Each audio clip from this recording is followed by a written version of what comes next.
நம்முடைய தேவன் மகிமையின் தேவன். நீங்கள் விசுவாசித்தால் தேவனுடைய மகிமையை காண்பீர்கள். ஆமென். இந்த விசுவாசம் தேவன் நமக்கு கொடுத்த விசுவாசம்.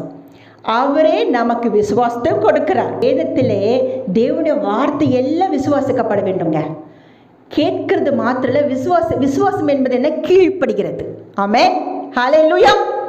இன்றைக்கு நான் தேவனுடைய வார்த்தை கேட்டு அதன்படி வாழும்படி நான் என்னை ஒப்பு கொடுத்தேனா?